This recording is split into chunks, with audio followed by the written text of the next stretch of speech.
Bien, bonsoir. Merci pour votre présence ce soir. Je vais donc vous parler ce soir de la loi d'attraction. Je vais vous présenter le fruit de 20 ans de recherche autour de la loi d'attraction et ça m'amènera à vous présenter un processus que j'ai mis au point qui concrétise un peu cette recherche. Processus créer votre vie de rêve. Je me présente à vous, je suis un interprète de rêve. Et qu'est-ce qu'un interprète de rêve peut avoir à dire à propos de la loi d'attraction? C'est ce que je vais essayer de rendre clair au cours de la soirée. Interprète de rêve, je m'intéresse particulièrement au rapport entre les rêves et la réalité. Et entre les rêves et la réalité, il y a un mystère, c'est le mystère de la conscience. C'est ce mystère qui me fascine, qui me passionne depuis 3 bonnes décennies, je dirais au moins. La loi d'attraction, la psychologie des profondeurs de Carl Jung, la physique quantique, ce qu'on appelle la nouvelle physique. Ce sera un petit peu tous les éléments dont je vais vous parler ce soir, c'est-à-dire comment, justement, on peut comprendre, au travers des découvertes de Carl Jung et au travers des découvertes récentes de la physique, qu'est-ce que c'est la loi d'attraction. Pour commencer, justement, on va essayer de s'arrêter un peu sur la loi d'attraction parce que je considère que j'aime bien la présenter un peu comme un serpent de mer, un peu comme le monstre du Loch Ness. Beaucoup de gens l'ont aperçu, l'ont vu, l'ont constaté, mais personne ne l'a attrapé, personne ne sait vraiment ce que c'est. C'est extrêmement difficile à définir. Le mot lui-même, le concept lui-même a été popularisé il y a une dizaine d'années par un livre, un film que vous connaissez certainement, Le Secret, 4 millions d'exemplaires vendus.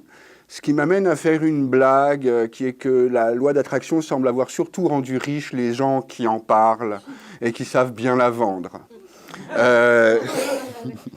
Mais ce n'est pas un concept moderne, ce n'est pas un concept issu du nouvel âge, ça vient de très loin, la loi d'attraction, la notion de la loi d'attraction.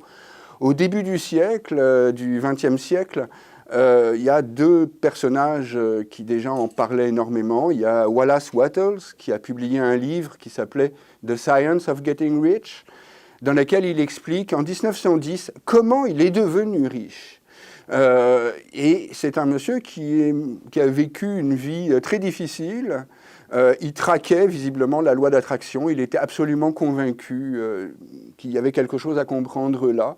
Et dans les 10 dernières années de sa vie, ça s'est concrétisé. Et il a publié un petit livre très très intéressant qui est aujourd'hui dans le domaine public, qu'on trouve sur Internet en PDF, La science l'art de devenir riche, plus exactement, tel que ça a été traduit. Il y a aussi célèbre Napoleon Hill, qui a publié aussi des livres dans les années 30 à ce sujet-là. Napoleon Hill qui disait que l'homme peut accomplir tout ce que son esprit peut percevoir et concevoir. Et ce sur quoi je rebondirais en disant que justement je pars du principe qu'il n'y a pas de désir qui apparaissent dans notre psyché sans un potentiel de réalisation. Un désir, c'est une énergie qui tend à se réaliser. Et c'est ce que nous explorerons un petit peu ce soir. L'énergie, c'est justement ce qui intéresse la physique quantique. C'est quelque chose qui est à mi-chemin entre la matière et la conscience. Mais qu'est-ce que c'est que la loi d'attraction? J'ai relevé 2 citations qui me semblent particulièrement significatives, que je vais vous lire rapidement. La loi d'attraction, c'est la réponse des forces de l'univers à nos intentions, si celles-ci sont répétées et ressenties de façon régulière et quotidienne. Nous attirons ce que nous sommes, ce que nous pensons, car nous sommes la somme de nos pensées empreintes d'émotions qui forment notre état d'esprit. On entend la réponse des forces de l'univers, on entend aussi cette notion que nous attirons ce que nous sommes. C'est-à-dire finalement, et c'est une notion que je poursuivrai ce soir, c'est peut-être justement un des un des fils qui nous emmène vers Carl Jung. L'idée qu'il y a dans la loi d'attraction, c'est que le monde extérieur dans lequel nous vivons est le reflet de notre monde intérieur. C'est que finalement, cette dualité extérieure et intérieure est peut-être elle-même, d'une certaine façon, une illusion, à certains degrés. Un autre élément très intéressant à propos de la loi d'attraction que j'ai relevé, c'est la clé de la loi d'attraction repose sur l'acceptation du fait que vous induisez tout ce que vous vivez, toutes vos rencontres, tout ce qui fait que votre vie est votre vie. C'est un des autres principes que j'appliquerai ce soir, c'est que si on ne peut pas véritablement prouver la loi d'attraction, disons qu'on ne peut pas la prouver comme une loi physique, j'en amènerai ce que j'appelle une preuve existentielle. Mais ce qui est vraiment intéressant avec la loi d'attraction, c'est d'en tirer toutes les conséquences. C'est-à-dire de la prendre pour acquis et de voir, mais si c'est vrai, alors qu'est-ce que ça implique? Par exemple, ça implique que nous avons attiré aussi les choses que nous trouvons désagréables dans notre vie. Et que la première chose que nous avons à faire si nous voulons tirer parti de la loi d'attraction, c'est que nous devons les accepter pour chercher à les transformer.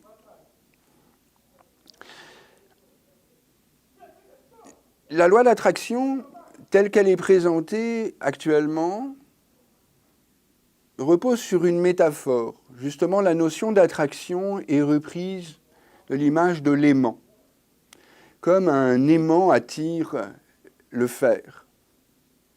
Comme deux aimants s'attirent, mais encore que vous remarquez qu'avec les aimants, quand ils s'attirent, c'est une polarité négative qui attire une polarité positive.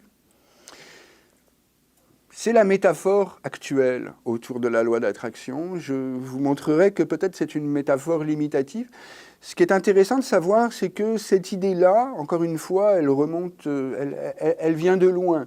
Elle nous renvoie à d'autres formulations de la loi d'attraction, qui étaient par exemple, on appelait ça la loi de résonance, ou la loi des correspondances, qui a beaucoup fasciné par exemple Goethe, ou qu'on retrouve encore dans des écrits ésotériques comme le Kybalion. C'est l'idée que tout ce qui se ressemble s'attire. Tout ce qui vibre sur le même niveau d'énergie, sur le même niveau vibratoire, entre en résonance et a tendance à s'attirer, à se rencontrer, à former un ensemble toujours plus complexe. Donc, pour en tirer des conséquences pratiques, par exemple, si vous êtes une personne joyeuse, heureuse, à tous les jours, mais vous avez tendance à attirer des personnes joyeuses et heureuses. Les personnes qui ont tendance à voir la vie du mauvais côté ne sont pas intéressées à rentrer en relation avec vous. Vous ne leur confirmez pas leur vision du monde. Et vous-même n'êtes pas attiré par ces personnes. Elles ne confirment pas votre vision du monde. Les relations s'établissent beaucoup plus facilement avec des personnes qui résonnent sur le même plan que nous. C'est quelque chose qu'on peut constater au quotidien. Très simplement. Mais cette métaphore, les lois de résonance, les lois de correspondance ou encore la notion de l'attraction telle qu'un aimant, ce sont des métaphores qui sont donc en évolution. Comme vous pouvez voir, on n'a pas toujours parlé de l'attraction de la même façon. Et une des idées qui m'a donné beaucoup à réfléchir, c'est le fait que cette métaphore de l'attraction, de l'aimant, est une métaphore limitative. C'est en fait une métaphore qu'on pourrait dire liée à la physique classique, parce qu'elle nous parle en termes de causalité. Elle nous parle en termes de cause et effet. Finalement, l'idée qui est proposée, c'est si vous pensez très fort à quelque chose, vos pensées vont émettre une action dans votre environnement, dans l'univers, et cette chose va se concrétiser. Un peu sur le principe de la cause et de l'effet. On peut discuter cette idée. On peut commencer par se demander si tout ce qui nous arrive, nous l'attirons de la même manière qu'un aimant attire la limaille de fer. Ça pose un certain nombre de problèmes, même des problèmes éthiques. Il y a des gens qui prennent des balles perdues. Il y a des enfants qui subissent des choses terribles. L'ont-ils attiré ?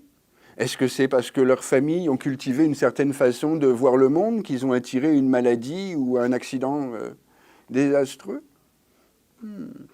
Ça réclame vraiment d'être interrogé avec précaution. Dans le même temps, on est amené à vérifier des choses, comme je vous disais, on attire en effet des gens qui résonnent sur notre fréquence, on attire, si on est optimiste, on a tendance visiblement à attirer plus volontiers des événements positifs, et si on est pessimiste, il semble que statistiquement, on a une tendance à attirer des événements, entre guillemets, négatifs. Comme si, en fait, l'univers confirmait notre vision du réel. Comme si la réalité s'adaptait à ce que nous croyons. Ce qui est d'ailleurs un principe connu dans le chamanisme depuis très longtemps. La Huna, qui est la science chamanique d'Hawaï, a énoncé comme ça 7 principes. Je les amènerai au fur et à mesure de la soirée parce que vous verrez qu'ils illustrent formidablement le propos. Et le premier de ces principes, c'est que la réalité nous apparaît comme on croit qu'elle est. Elle s'adapte à notre vision de la réalité. Mais là, déjà, on n'est plus dans la causalité.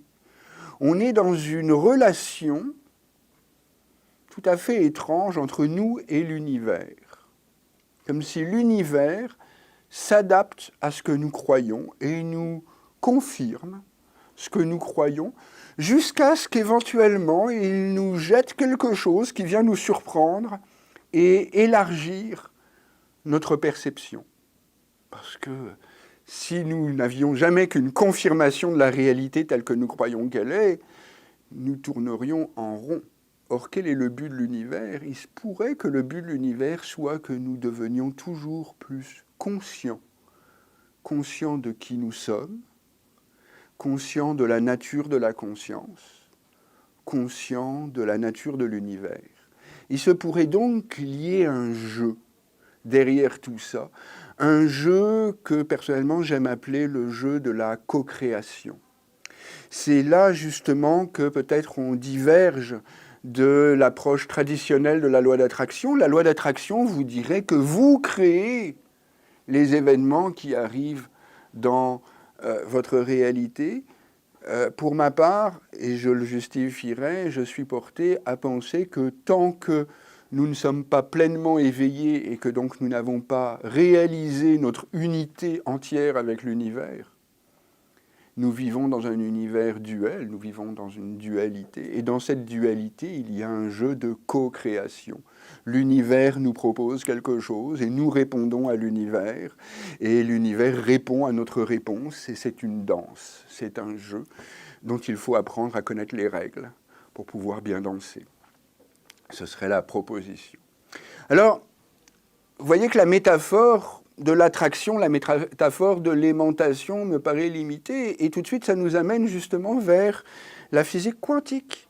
La physique quantique est justement une science contemporaine développée depuis le début du XXe siècle qui met en question la notion de la causalité, qui l'a élargie jusqu'à englober la notion de probabilité. La relation entre la physique quantique et la physique classique, celle de Newton, vous savez, on lance une pomme et elle retombe, c'est la relation du surensemble au sous-ensemble, c'est-à-dire que la physique quantique a une vision plus large, dont la physique classique est seulement une partie, la partie qui s'adapte à notre univers fait d'objets macroscopiques. Mais la physique quantique s'intéresse à tout ce qui est le microscopique, même pas le microscopique, ce qui sont les particules, ce qui est le substrat de l'univers.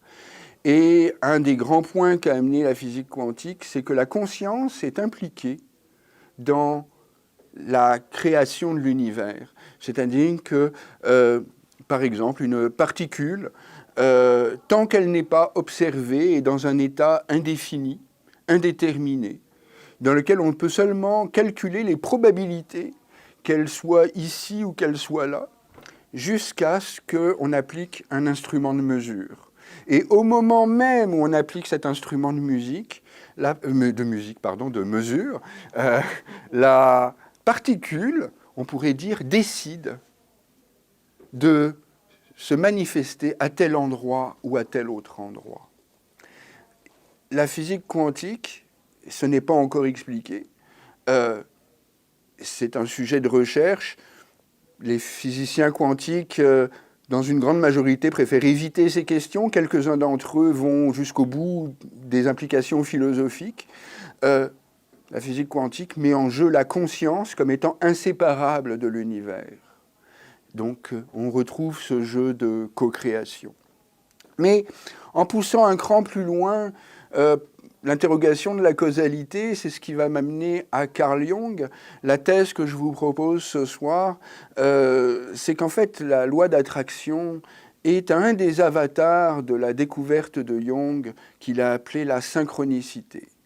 La synchronicité, c'est ce constat qu'a fait Carl Jung, qu'il y a des événements qui n'ont pas de cause, ou en tout cas, qui n'ont pas de cause définie, mais qui ne peuvent être expliqués que par la dimension de sens qu'ils revêtent. Un exemple.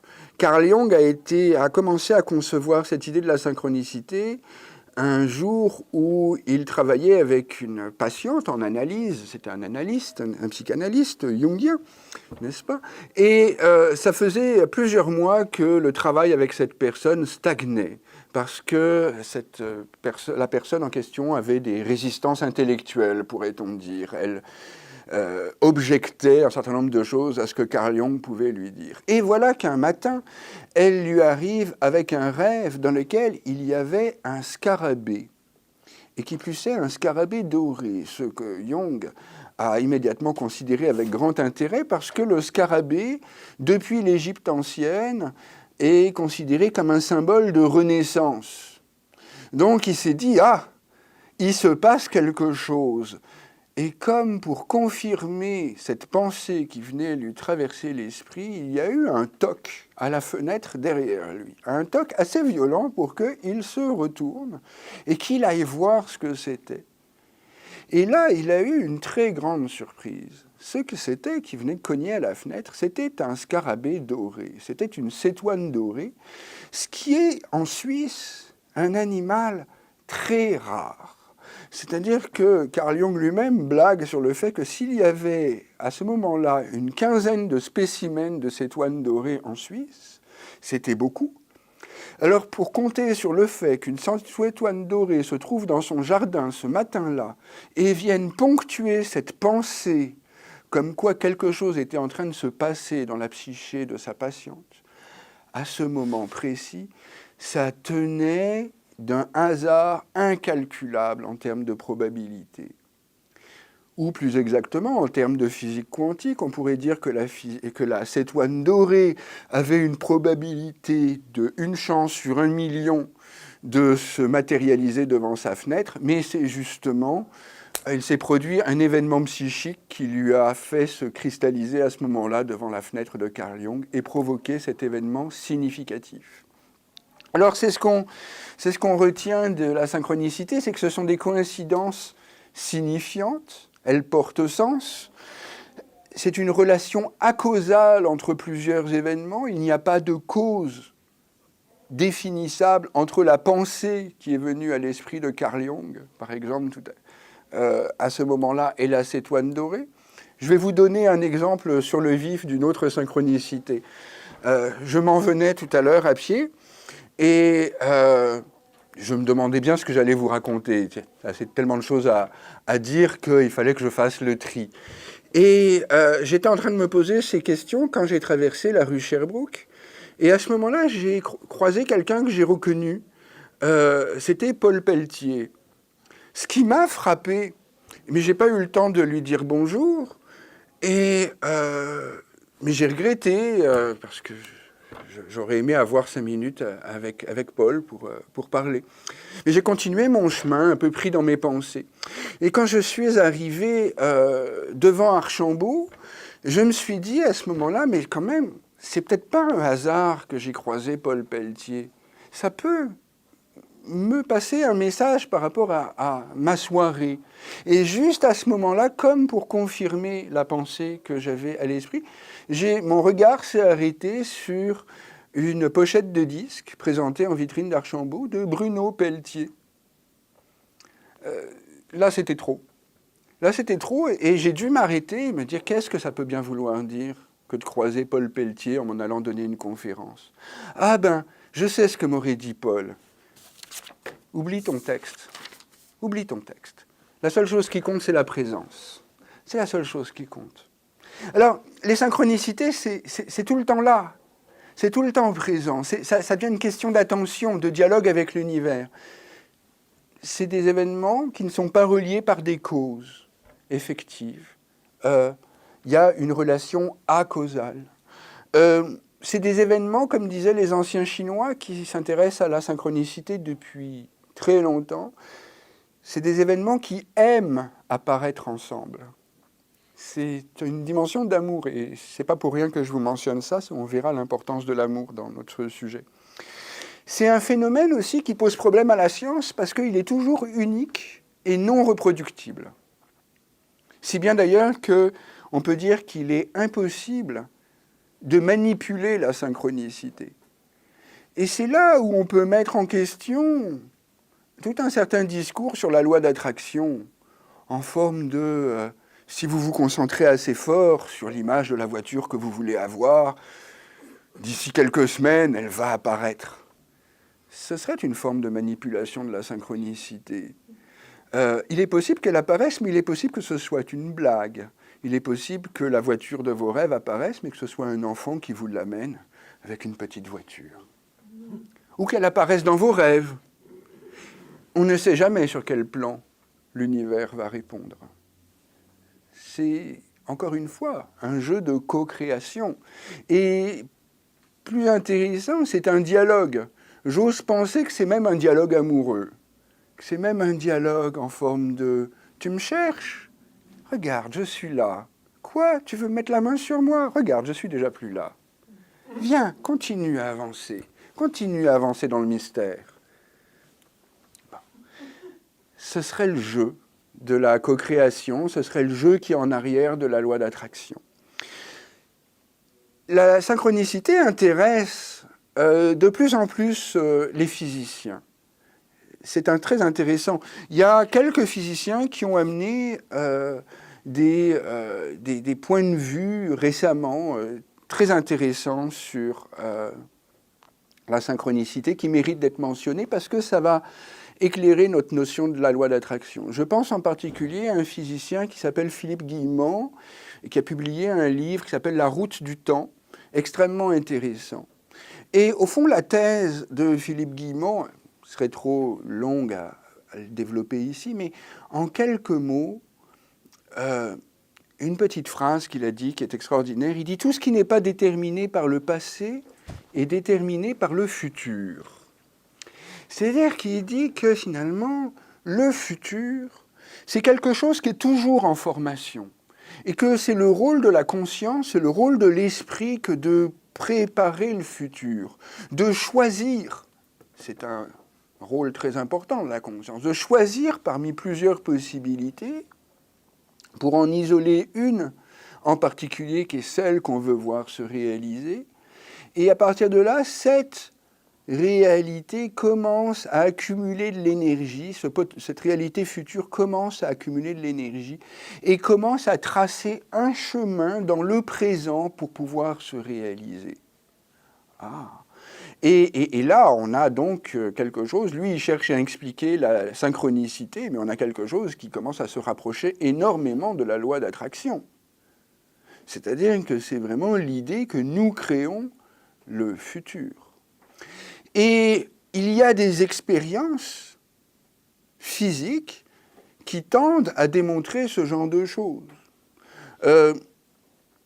Il y a par exemple un biologiste qui a fait des expériences sur la photosynthèse et qui s'est intéressé à comment l'énergie était propagée des capteurs de photosynthèse jusqu'à la plante, jusqu'au cœur de la cellule, et qui est arrivé à la conclusion que l'énergie essayait plusieurs chemins en même temps jusqu'à identifier quel était le chemin le plus court Et quand le chemin le plus court a été identifié, c'est un peu comme un individu qui chercherait tous les chemins de sortie d'un labyrinthe en essayant tous les chemins en même temps, et quand il l'a trouvé, il efface ses traces derrière lui. Et le seul chemin qu'on peut retracer est le chemin le plus court qu'il a trouvé. Si vous vous intéressez à ce sujet-là, vous trouverez dans le livre de Lynn McTaggart, La science de l'intention, ou en anglais, The Intention Experiment, vous trouverez une incroyable accumulation d'expériences allant dans ce sens-là. Vous parlant même, par exemple, de comment des poussins venant de naître, qui prennent un robot qui n'est guidé que par un mécanisme aléatoire pour mère, vont avoir assez de puissance, d'intention, pour fausser le hasard et faire que ce robot, qui était donc guidé par un mécanisme purement aléatoire, se mette à diverger dans son hasard et à aller tout le temps vers les poussins. Peut-être pas tout le temps, mais d'une façon telle que statistiquement, le hasard n'est plus respecté. Ce sont des poussins qui appellent leur mère et qui émettent donc une intention. Pour revenir un instant à Philippe Guillemont, je veux vous lire une citation parce qu'elle est tellement révélatrice, elle ouvre tellement de perspectives qu'elle mérite d'être méditée. Philippe Guillemont... Excuse-moi, est-ce que tu peux préciser, est-ce que c'est Guillemont? Guillemont, G-U-I-2-L-E-M-A-N-T. Okay. Et c'est La route du temps, publié en 2010. Et on retrouve d'ailleurs beaucoup d'informations. Physique quantique. Mais la synchronicité, on retrouve d'ailleurs beaucoup d'informations sur le site www.synchronicité, enfin synchroniciteux parce qu'il n'y a pas d'accent, .net. S-Y-N-C-R-O-N-I-C-I-T-E.net. Et cette citation qui mérite vraiment d'être méditée. Le futur serait en formation de la même façon qu'un organisme, et l'univers recevrait ces informations de l'ensemble des êtres qui le composent, à différents degrés dépendant de la conscientisation de leur libre arbitre. Un homme mu par son ego n'aurait ainsi aucune action puisque son fonctionnement serait mu seulement par l'ego, c'est-à-dire déterministe. Mais l'ensemble de l'univers serait un organisme en croissance. Et le libre arbitre serait assorti d'une intensité, d'une amplitude mesurant sa capacité à œuvrer directement sur le futur. Cette capacité, cette intensité, cette amplitude, ce serait tout simplement l'amour. L'amour serait une réalité fondamentale au même titre que la lumière, l'énergie ou la matière, si ce n'est plus fondamental encore. C'est un physicien du Centre national de la recherche scientifique en France qui parle. Quelque chose est en train de se passer dans notre monde, pour que de telles choses commencent à être publiées, signées par des physiciens. Et justement, vous l'avez bien entendu, Philippe Guillemont insiste sur notre libre arbitre. Il insiste sur le fait que la nature même de la conscience, c'est d'avoir un libre arbitre. Ce qui fait rejoindre un autre physicien, Emmanuel Ransford, qui a publié un livre qui s'appelle « La nouvelle physique de l'esprit ». Et Emmanuel Ransford s'intéresse au fait qu'il semblerait que la matière est une composante spirituelle, qui est une composante d'esprit. Et il s'intéresse encore à un autre aspect de la causalité. Il dit que dans le monde extérieur, nous vivons qu'avec une causalité externe, mais que la conscience serait une capacité, ce qu'il appelle d'endocausalité, c'est-à-dire de causalité interne, de capacité de décision et de création par soi-même. Et je mentionne toutes ces choses pour montrer que, toutes ces références, pour montrer que il y a une convergence. Il y a une convergence tranquille entre la physique, la psychologie, les recherches spirituelles.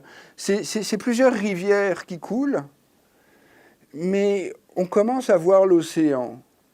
Et pour moi, l'océan, par exemple, celui qui le perçoit peut-être le mieux actuellement du point de vue scientifique, c'est un monsieur qui est né en Inde dans une famille de brahmines, mais qui est allé étudier la physique quantique encore, qui s'appelle Sajid Goswami, et qui a publié un livre extraordinaire que je vous recommande, qui s'appelle The Self-Aware Universe, l'univers conscient de lui-même. Et il offre une explication qui permet de réunir la physique quantique, Carl Jung, la spiritualité, dans une vision qui peut laisser bouche bée, qui est vraiment une vision qui rejoint les grandes traditions spirituelles. Nous vivons cette époque où toutes ces choses convergent, et c'est pas pour rien non plus que justement il y a des tas de gens comme moi et qui s'intéressent à la loi d'attraction et qui présentent différentes approches de la loi de l'attraction, de la synchronicité. C'est comme si nous cherchions à développer une nouvelle technologie, une technologie spirituelle, au moment même où quelque part on se rend bien compte que les technologies seulement matérielles sont en train de nous mener plus ou moins collectivement droit dans le mur, et qu'on aurait besoin de comprendre à un autre degré notre relation à l'univers, au réel, à l'abondance. Mais c'est bien tout le problème, comprendre. Et une des thèses sur lesquelles je me fonde, sur lesquelles je me baserai ce soir, enfin, celles qui fondent mon travail, c'est l'impossibilité de rationaliser la synchronicité. Je suis désolé pour les physiciens comme M. Guillemot, la tentative est magnifique, mais je ne crois pas qu'on puisse expliquer la synchronicité par la rationalité. Je crois qu'on en viendra à englober la rationalité comme un sous-ensemble de la compréhension qu'on aura tôt ou tard de la synchronicité, de la même manière qu'on est capable aujourd'hui d'expliquer la physique classique de Newton comme un sous-ensemble de la physique quantique. C'est-à-dire que la science va en élargissant le point de vue, en ayant un point de vue toujours plus large. Carl Jung lui-même a essayé d'expliquer la synchronicité et, par exemple, il a fait une petite expérience avec l'astrologie. Il a demandé à des couples de se prêter à un interview et à une analyse de thèmes astrologiques. Il voulait regarder leur conjonction Mars-Vénus dans une synastrie. Et en première analyse, il est arrivé à un taux statistique stupéfiant de l'ordre de 85%. Et il s'est dit, ça y est, j'ai l'explication. Je la tiens, ma fameuse synchronicité. Mais c'était un scientifique. Et par acquis de conscience, il a fait un deuxième test avec une autre population. Et là, c'est tombé en dessous de la moyenne statistique. Et comme il réfléchissait à ça, il a remarqué une ombre. C'est comme si le soleil, se projetant à travers une pierre sur le mur qu'il avait à côté de lui, dessinait un petit diable rieur. Et il a éclaté de rire, il a compris. Il a dit, ah, c'est ça. Nous ne pourrons jamais attraper la synchronicité, pas avec les moyens rationnels, pas avec les moyens scientifiques, pas avec les moyens statistiques. C'est toujours unique, et c'est toujours une expérience personnelle, unique, de conscience. Quelque chose qu'on peut toujours dire à mon voisin, à notre voisin, « Mais je te jure, ça m'est arrivé !» Mais oui, mais ça ne lui est pas encore arrivé et il ne vous croira pas. Parce qu'il faut que ça lui arrive un jour pour que sa vision s'élargisse. Ça implique une certaine dimension de foi, ou ça la suscite. La Chine ancienne connaissait très bien la synchronicité. Si vous avez quelque intérêt en la question, il faut lire le Yi King, qui est le livre même de la synchronicité, date de 5000 ans. Quand on creuse ces idées-là, on en vient à interroger, comme je vous le disais tout à l'heure, je parlais de co-création, et je vous disais que la co-création, c'est tant que nous sommes distincts de l'univers. Finalement, c'est toute notre vision de la séparation entre notre conscience et l'univers qui est mise en question par ces choses-là. Comment pourrions-nous être distincts de l'univers? Comment pourrions-nous nous définir hors de l'univers? Au fond, toutes ces réflexions sur la synchronicité, sur la loi d'attraction, nous font nous demander si nous ne sommes pas nous-mêmes l'univers, si nous ne sommes pas les yeux par lesquels l'univers se voit, l'oreille par laquelle l'univers s'entend, la bouche par laquelle l'univers parle. Et à partir de là, si nos désirs ne sont pas exaucés par l'univers, tout simplement parce que ce sont les désirs de l'univers et qui cherchent à travers nous leur chemin. Ce serait un peu les bases théoriques sur lesquels je me fonde pour proposer un travail autour de la loi d'attraction. Mais comme je vous disais, j'en amène, je crois en avoir trouvé, pour ma part en tout cas, ce que j'appelle une preuve existentielle. Il n'y a pas de preuve rationnelle, il n'y aura pas de preuve physique de la loi d'attraction, mais il y a une preuve, selon moi, existentielle, qui se vérifie dans la façon dont on la vit, tout simplement. C'est très simple. Il faut tirer les conséquences de la loi d'attraction.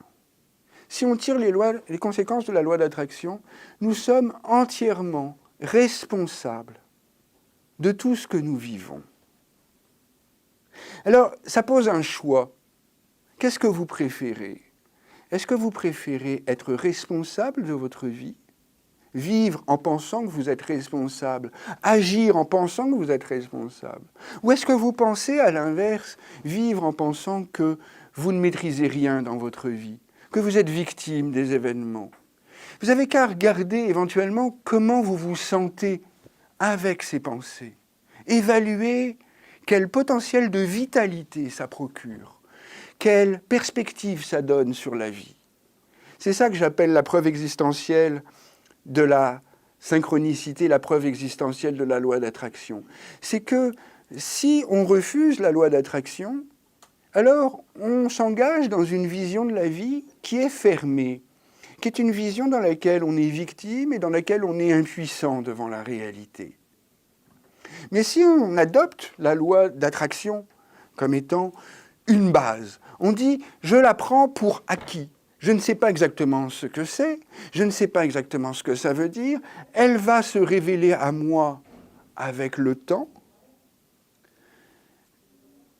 mais j'en fais un principe de vie.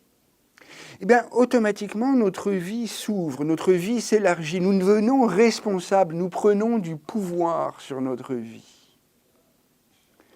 Et c'est tout l'intérêt de la croyance, je dirais, en la loi d'attraction. Je ne suis pas personnellement ce que j'appellerais un croyant, je suis plus un chercheur. Mais en tant que chercheur, je m'intéresse justement à l'efficacité des croyances. Je crois qu'une croyance n'est vraie que dans la mesure où elle est efficace, c'est-à-dire selon ce qu'on en fait. Pour que je puisse m'asseoir sur cette chaise, vraiment m'asseoir sur cette chaise, il faut que je croie qu'elle est solide.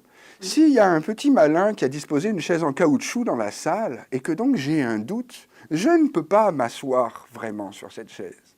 Donc, la croyance est efficace. Elle me permet d'agir. La croyance en la loi d'attraction est une croyance qui est efficace en ce qu'elle nous permet de prendre la responsabilité de nos vies et qu'elle nous permet de nous considérer comme ayant les moyens de tout réaliser, de tout faire, de tout vivre, que ce n'est qu'une question de le vouloir vraiment, de faire ce qu'il faut pour l'avoir, et de prendre donc la responsabilité de nos vies. C'est sur ce principe fondamental que j'ai développé donc un processus qui permet d'actualiser la loi de l'attraction, le processus « Créer votre vie de rêve », dont je vous donnerai immédiatement la clé. Elle est très simple, et si vous la comprenez, vous pouvez en tirer parti immédiatement. C'est très simple.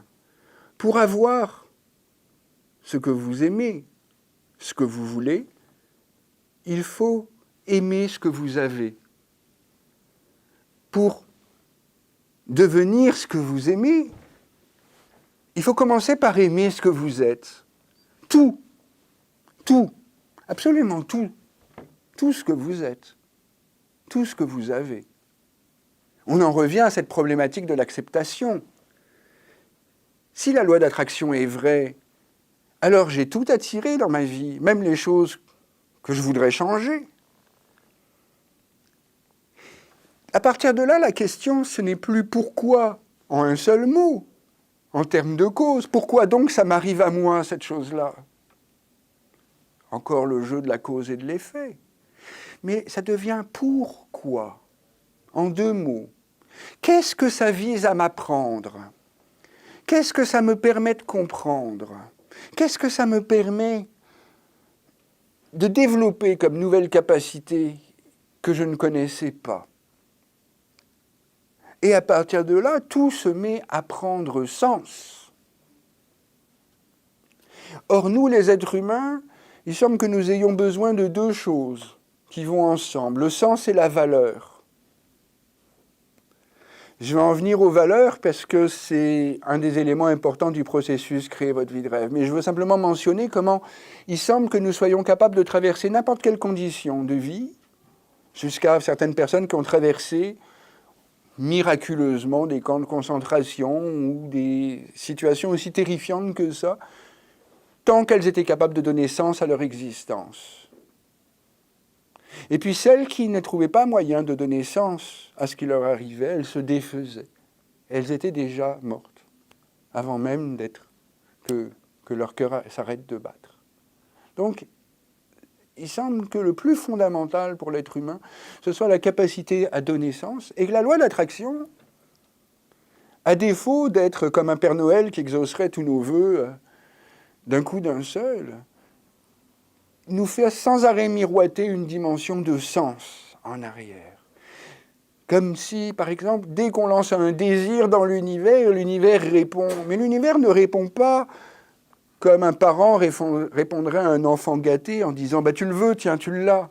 Non, l'univers répond comme s'adressant à un enfant intelligent dont il pense qu'il a le pouvoir de prendre ses responsabilités et de créer sa vie, à qui il veut donner les moyens de devenir toujours plus responsable. C'est pourquoi, bien souvent, on lance un désir dans l'univers, il se passe des choses, mais nous ne comprenons pas que c'est l'univers a commencé à tracer le chemin. Un chemin qui semble peut-être aller exactement dans le sens inverse de là où on voudrait aller. Mais justement, qui a dit que l'univers voulait aller en ligne droite ? Est-ce que la vie ne fait pas bien souvent, ne serpente pas? Est-ce que ce n'est pas justement tout le jeu de la vie? C'est un des autres principes sur lesquels est fondé le processus Créer votre vie de rêve. Par exemple, qu'il est très important d'intégrer l'ombre. Il est très important d'intégrer toutes les parties de nous que nous rejetons, que nous ne voulons pas voir, que nous détestons dans l'univers ou en nous-mêmes, si nous voulons vraiment réaliser nos désirs. Grâce à l'ombre, nous trouvons la force d'aller dans nos vulnérabilités. Si nous refusons d'aller dans nos vulnérabilités, c'est un peu comme si nous demandions à l'univers « Je suis à Montréal, je voudrais aller à Québec. » Et voilà qu'une voiture se gare devant chez nous. « Ah non, non, non, non, j'aime pas la voiture, je suis malade en voiture, je ne veux pas y aller en voiture. » Alors l'univers nous envoie un autre moyen de locomotion, un hélicoptère. « Ah non, ça me fait peur. » Un vélo. « Ah non, c'est trop d'efforts. » Et là, veux-tu aller à Québec ? Nous avons bien souvent ce problème de refuser le chemin, de vouloir tout de suite atteindre la destination sans avoir pris le chemin. Bien souvent, pour nous rendre, pour réaliser nos buts, il faut traverser quelque chose de bien difficile, nos vulnérabilités, nos peurs. C'est pas pour rien que ce but ne s'est pas encore réalisé dans notre vie, c'est éventuellement qu'il y a quelque chose en nous qui dit « Non, merci, non, non, je préférerais pas y aller parce que tu comprends, ça me fait trop peur. » Il faut savoir qu'une des choses qui nous fait le plus peur, par exemple, c'est souvent d'apparaître dans notre la pleine responsabilité de notre vie, puis dans notre pleine brillance, dans toutes nos capacités. C'est ce qu'on appelle l'ombre positive. Elle est beaucoup plus difficile à débusquer que les ombres négatives. C'est beaucoup plus facile d'aller chercher les squelettes qu'on a dans le placard, parce que tout le monde sait qu'on a des squelettes dans le placard. Et finalement, on fait un congrès de squelettes dans le placard, et on se dit « Oui, je sais, j'ai aussi ce mauvais côté. » Mais laisser sortir ce en quoi nous sommes géniaux, brillants, oula, c'est énorme. Il pourrait y avoir une critique, il pourrait y avoir quelqu'un qui ne le reçoit pas. On rentre dans les zones les plus profondes de vulnérabilité. Et c'est pour ça d'ailleurs que nous ne vivons pas la loi d'attraction tous les jours. C'est pour ça que nous avons besoin sans arrêt de jouer avec la cause à l'effet, et l'effet de travailler très dur pour obtenir ce que nous voulons. C'est parce que quelque part ça justifie une conception de la réalité dans laquelle nous préférons nous diminuer, nous cacher un petit peu. Alors je crois que vous avez déjà à peu près les éléments de Créer votre vie de rêve qui se dessinent. Dans Créer votre vie de rêve, Le premier point, c'est qu'on va vous demander en quoi vous êtes unique. C'est quoi qui fait que vous êtes unique, vraiment? Qu'est-ce que vous amenez, vous, d'unique dans l'univers? Parce que dans une deuxième étape, on va vous demander de clarifier votre intention et de vérifier que votre intention est bien votre intention, que ce n'est pas l'intention de quelqu'un d'autre, que ce n'est pas l'intention de votre famille, que l'intention sociale que vous auriez achetée d'une façon ou d'une autre, que c'est vraiment le désir profond de votre âme. Et si c'est le désir profond de votre âme, d'une façon ou d'une autre, votre intention va manifester ce que vous apportez d'unique. Cette intention va être unique, ça ne va pas être l'intention du voisin. Ça va être votre intention. Et déjà, elle va commencer à crépiter avec votre pouvoir personnel, si c'est vraiment votre intention unique. Vous allez le sentir. Vous allez sentir que rien qu'en étant capable de formuler cette intention, vous allez être comme en connexion avec vos profondeurs. Mais un des grands torts, selon moi, des discours actuels sur la loi de l'attraction, c'est qu'il tend volontiers vers la pensée magique et la pensée positive, qui a toutes ses vertus, la pensée positive. Et quant à la magie, pour moi, c'est quand l'âme agit. Mais c'est dans son rapport avec l'ombre qu'il y a un problème. À force de pensée positive, on se met à repousser les aspects négatifs de l'existence. On ne veut plus les voir, on ne veut plus se voir soi-même dans nos propres aspects négatifs. Qu'est-ce qui se passe? Eh bien, on dépense beaucoup d'énergie à tenir à distance tous les aspects négatifs de l'existence et nos propres aspects négatifs. Comment voulez-vous réaliser vos intentions si vous passez la majeure partie de votre énergie à refuser les aspects négatifs de l'existence et vos propres ombres? En fait, une grande partie de votre énergie est dilapidée dans des conflits avec le reste de l'univers. Les gens ne devraient pas se comporter comme ça. Ça ne devrait pas exister, ces choses-là. Et puis vous-même, vous ne devriez pas avoir tel ou tel travers. Donc vous évitez de les laisser ressortir et vous dépensez de l'énergie sans arrêt, pour les laisser être, pour éviter qu'ils soient. Et puis, qu'elles font ces ombres? Eh bien, elles se vengent. Elles aussi, elles veulent participer à la vie. Alors, elles se vengent. Alors, pendant qu'on veut accéder à notre intention, eh ben, surgit notre meilleur ami, le saboteur, qui nous met des bâtons dans les roues, qui nous fait un croche-patte, qui nous fait tomber, qui nous dit « Dis donc, tu vas te souvenir de moi ?» Le processus crée votre vie de rêve. Dans un premier temps, on vous demande d'aller chercher qu'est-ce qu'il y a vraiment comme valeur dans votre intention. Quelles sont les vraies valeurs pour vous dans votre intention? Parce que vous savez, quand vous aurez réalisé votre intention, vos valeurs seront encore vivantes. Et parce que finalement, c'est moins de réaliser nos buts qui nous satisfait que de vivre pleinement nos valeurs. Mais quand on a bien connaissance de ces valeurs, alors on est en mesure d'aller rencontrer notre ombre, d'aller rencontrer précisément ces parties négatives, ces aspects négatifs. Pour quoi faire? D'abord pour récupérer l'énergie qu'on leur donne en se battant contre eux. Pour négocier avec eux. Toi, tu veux ça? Moi, je veux ça. Est-ce qu'on peut trouver un moyen terme? Comment je peux t'embarquer dans le bateau? Comment je peux faire en sorte, ma chère ombre, que tu m'aides, que tu deviennes mon allié? Et finalement, c'est ça. Donc, on demande à l'ombre de rejoindre notre effort vers la réalisation de notre intention. Et on demande donc à des qualités que l'on prenait pour des défauts de se manifester de façon juste, de façon correcte, de façon en relation avec nos valeurs, pour nous aider à réaliser notre intention. Et déjà, on se sent plus complet, plus entier. Et avec l'aide de l'ombre, alors on peut aller traverser ce qui nous fait le plus peur. Et ce qui est généralement l'obstacle majeur à la réalisation de nos intentions, nos vulnérabilités. On peut aller visiter les espaces dans lesquels, justement, nous nous sentons impuissants, vulnérables, fragiles. Et l'ombre nous amène éventuellement des ressources insoupçonnées qu'on n'avait pas prévues. Mais la vulnérabilité, on ne va pas s'y arrêter.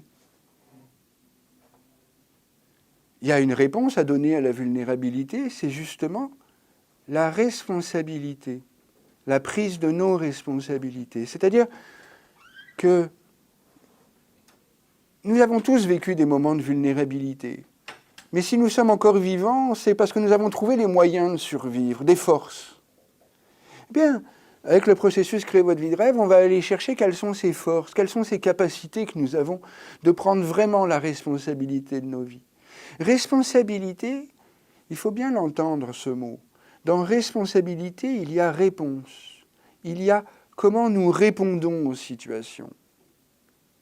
J'en reviens au fait que c'est un jeu co-créateur. Dans le jeu co-créateur, l'univers nous propose une situation. Éventuellement, nous n'y pouvons rien.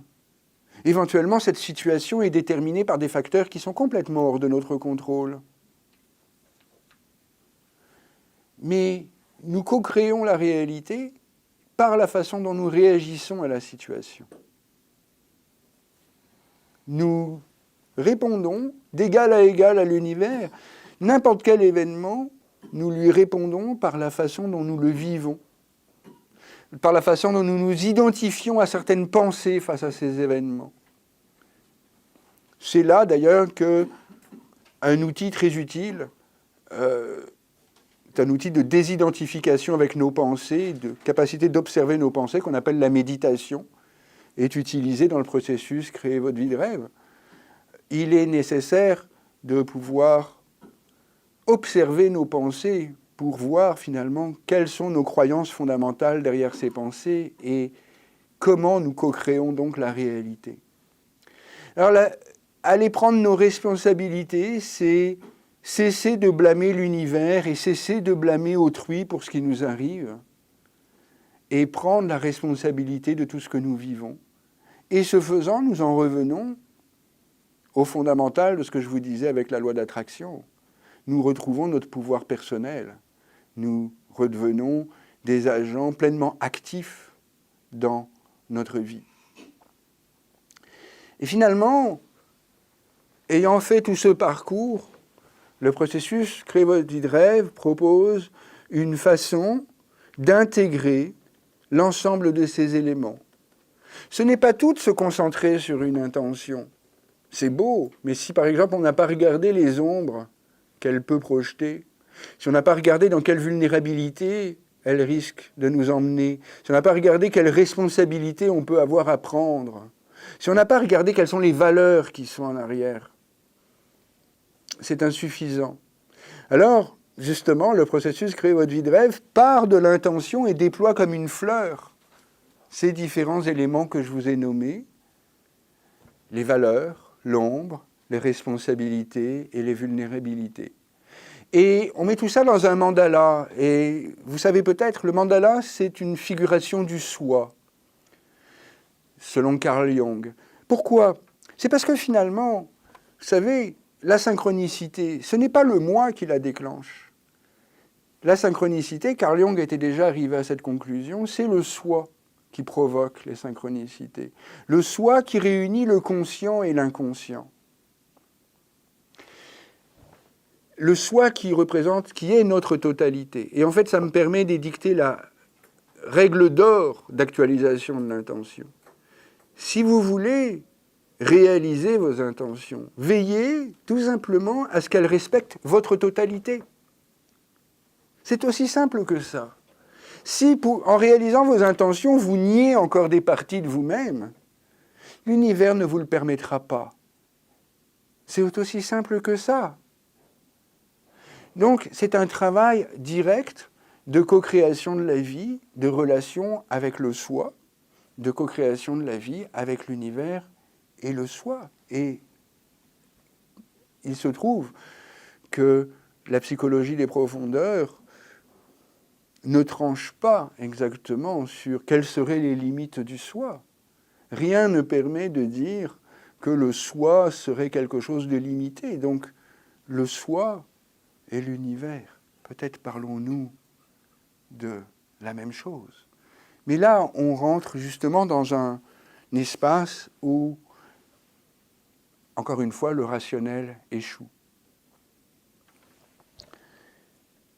m'approchant de la conclusion, puisque tout à l'heure, comme je l'ai dit, on va passer plus à des questions. Il y a des personnes ici aussi dans la salle qui ont expérimenté déjà le processus au travers d'un groupe pilote et qui éventuellement voudront bien témoigner un petit peu de leur expérience.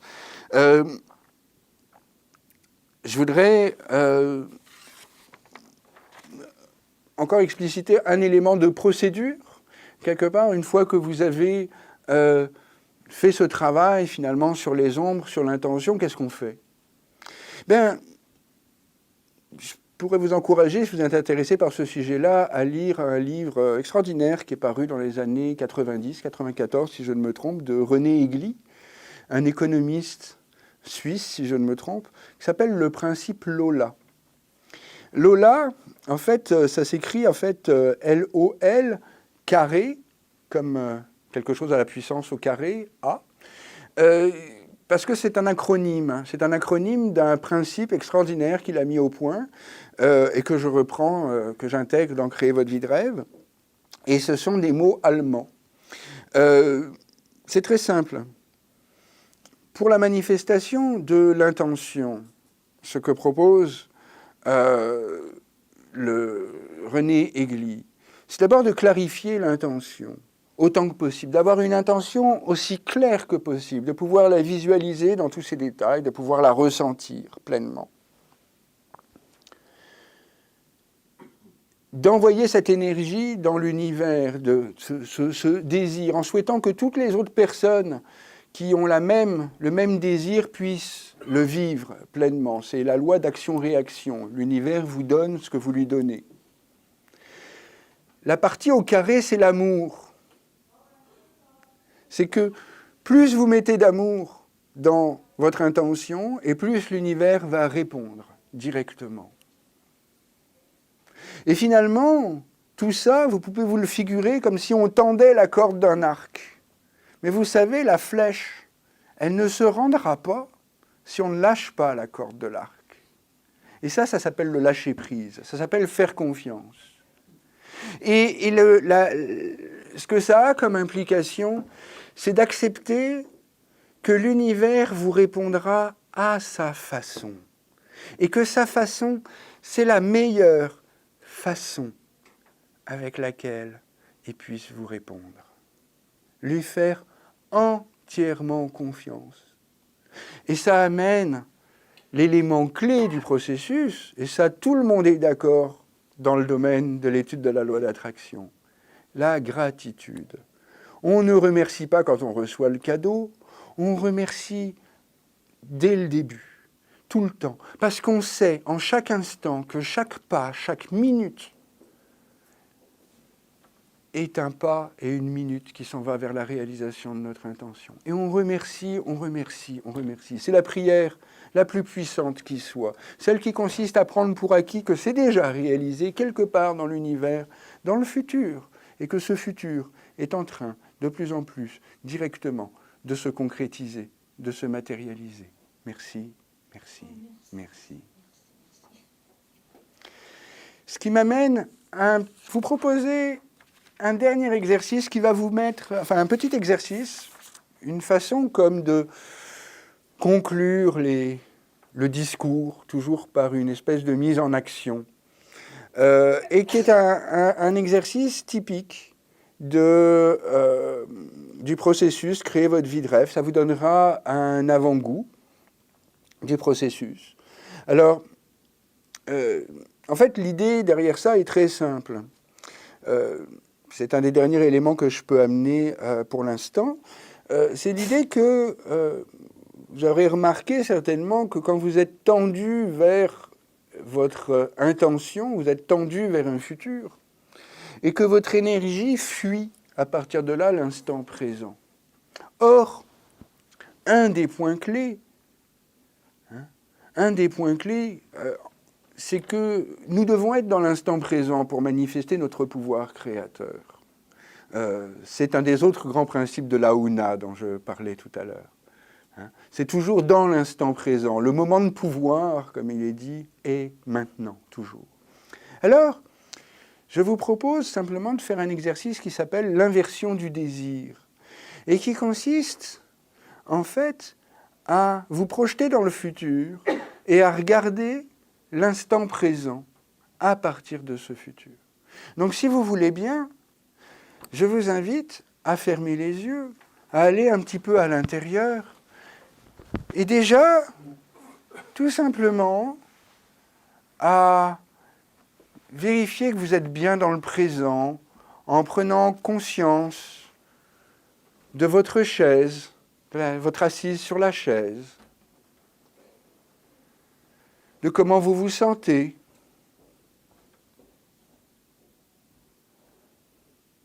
de votre respiration. J'invite à regarder qu'est-ce que goûte l'instant présent. Quelle couleur éventuellement il a à l'intérieur de vous.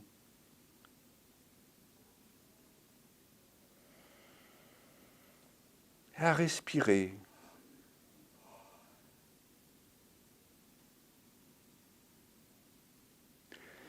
Et maintenant, je vous invite à penser à une intention, quelque chose qui vous est vraiment cher, quelque chose que vous avez vraiment envie de voir se réaliser.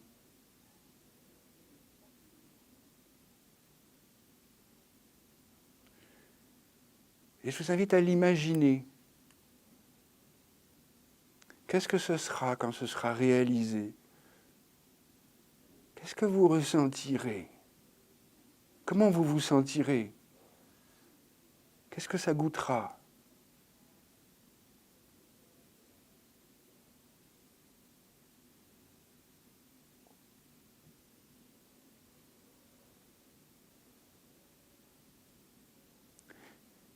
Puis je vous invite à vous projeter dans le futur, à imaginer que vous y êtes, ça y est, là, maintenant, vous y êtes, ça s'est réalisé.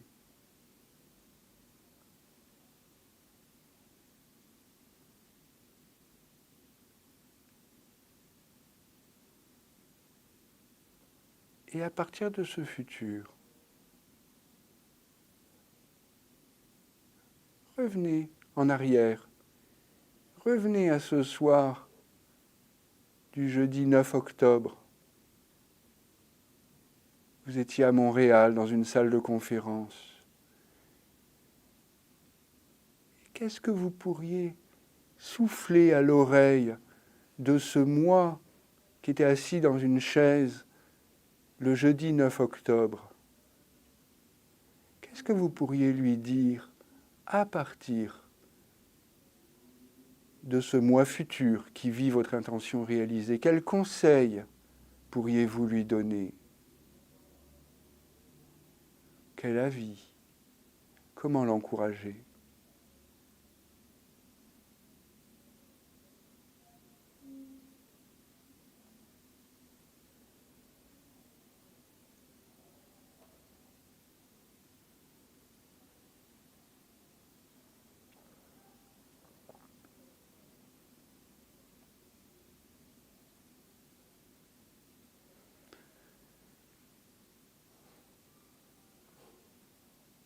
Voilà, je vous invite à revenir maintenant tout doucement à la surface, c'est-à-dire dans l'instant présent de ce jeudi 9 octobre, à Montréal, rue Berry.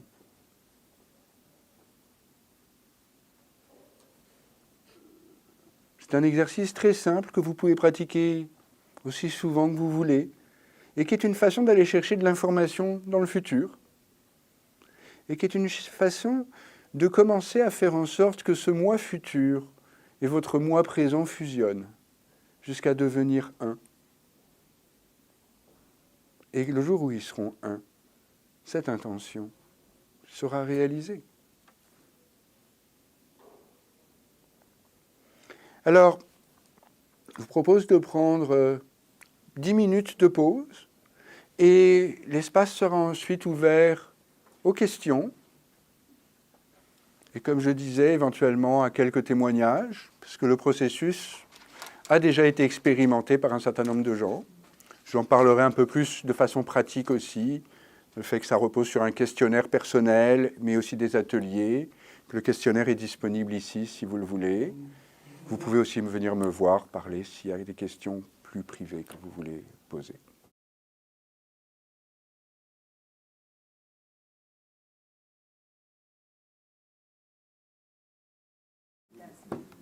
je tiens disponible à vos questions, à toutes les questions que vous pouvez avoir sur le processus, sur la synchronicité, la loi d'attraction.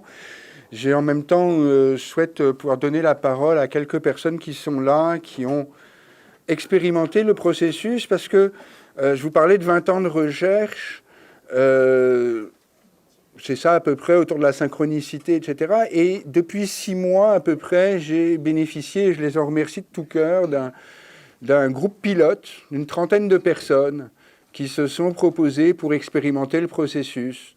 Le processus, il tient au préalable dans un questionnaire. En fait, il tient au complet dans un questionnaire, que quelque chose qu'une personne peut faire entièrement seule, de façon entièrement autonome. Ça a été une de mes préoccupations, justement, de faire en sorte que le questionnaire, que le processus puisse être vécu d'une façon complètement individuelle. Ceci dit, ce n'est pas facile. Ça réclame pas mal de travail sur soi. Je dirais qu'on a constaté justement avec le groupe pilote que les gens qui avaient fait déjà pas mal de travail sur eux-mêmes avaient plus de facilité finalement à passer à travers le questionnaire. Alors, le processus, c'est aussi des ateliers. Un atelier qui s'en vient pour aider à clarifier l'intention, parce qu'on s'est rendu compte au cours du groupe pilote que c'était une des plus grandes difficultés finalement, c'était d'identifier vraiment l'intention avec laquelle on avait envie d'aller. Et puis un atelier qui met en œuvre très directement le processus, c'est-à-dire qui fait parcourir vraiment le chemin depuis une intention claire, les valeurs, la plongée dans l'ombre, la traversée des vulnérabilités, la prise de responsabilité et la synthèse, l'intégration. J'en ai donné un récemment avec 13 personnes, si je ne me trompe, et j'ai l'impression que même si, par exemple, je ne peux pas prendre la responsabilité de la réalisation des synchronicités, il se trouve que le processus semble avoir déclenché quelques belles synchronicités chez différentes personnes. Mais moi, mon but, finalement, c'est, à travers ce processus, c'est d'aider à un changement de perspective, et la réalisation d'une compréhension un peu différente de la façon dont interagir avec l'univers. Je vous rappelle le motto du processus. Pour avoir ce que vous aimez, il faut aimer ce que vous avez. Pour devenir ce que vous aimez, il faut commencer par aimer ce que vous êtes. Et ma grande satisfaction au sortir de cet atelier, en parlant avec plusieurs personnes, ça a été de constater que, oui, il y avait sans doute eu certains changements de perspective, certains shifts de conscience, qui est tout ce que je cherche à provoquer à travers ce processus, en étant bien convaincu qu'à partir de là, les synchronicités répondent justement à ces changements en conscience. Finalement, une des règles du processus, c'est que si vous voulez obtenir quelque chose dans la vie réelle, il faut fournir une énergie, vous produisez un effort. Eh bien, si vous voulez obtenir quelque chose sur le plan spirituel, sur le plan de la synchronicité, c'est un effort de conscience qu'il faut faire. Donc c'est tout le sens de ce processus que je propose. Mais je vous laisse la parole. Est-ce qu'il y a des questions ou est-ce qu'il y a des gens qui veulent intervenir? Ou des témoignages, oui. Ce serait peut-être intéressant d'entendre quelques témoignages. Allez, je vais en provoquer un. Et je vous présente en même temps ma collaboratrice, Isabelle, qui a été tellement... qui a été la première personne après moi à utiliser le processus et qui m'est arrivé un jour en me disant « mais ça marche !» et qui a finalement quand même été assez convaincue pour me rejoindre dans la création d'une entreprise qui développe ce processus. Donc est-ce que Isabelle, tu veux bien raconter quelques éléments de ton expérience, peut-être nous parler simplement de comment avant le processus, tu envisageais ces choses-là et qu'est-ce que le processus a changé à ta compréhension, à ta perspective? Je pense que je dois déjà commencer par dire qu'à la base, je suis quelqu'un d'assez rationnel. Je suis très ouverte aux croyances de chacun. Mais tant que je n'ai pas expérimenté par moi-même et vu par moi-même, je garde beaucoup de réserve. J'ai notamment expérimenté le secret avec des résultats extrêmement savoureux. Mais en me disant, il y a quand même quelque chose là. Il y a effectivement quelque chose. Donc quand Jean est arrivé avec son questionnaire, j'ai dit ok, j'essaye. Et j'avais une intention qui me tenait vraiment à cœur. Je pense que ça, c'est important de le souligner. C'est vraiment quelque chose qu'on a envie. On y met vraiment son âme. Et j'ai embarqué là-dedans. Je me suis retrouvée coincée avec mon saboteur, alors que j'avais beaucoup travaillé sur moi. Et ce qui m'a vraiment permis de passer à travers, c'est de connaître mon ombre positive. Moi, j'ai tendance vraiment à insister sur cette ombre positive parce que, comme disait Jean, on connaît bien nos squelettes, mais nos côtés lumineux, on a tendance à les occulter pour des raisons X ou Y. Donc moi, j'ai posé une intention qui était assez frondeuse, dans un délai très court, parce que je voulais qu'on puisse constater assez rapidement. Ça s'est arrivé une première fois, ça s'est présenté à moi une première fois comme un cadeau. Et moi, je suis restée vraiment interdite devant ça déjà parce que, wow, qu'est-ce qui se passe? J'avais une chance sur vraiment presque 1 million que ça arrive. C'était très complexe, très précis par contre. C'était extrêmement précis.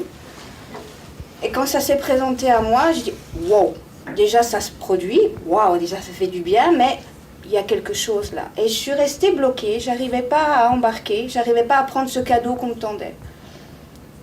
Ça s'est représenté une deuxième fois, toujours dans les délais que j'avais posés, qui étaient très courts, j'avais 40 jours pour le faire.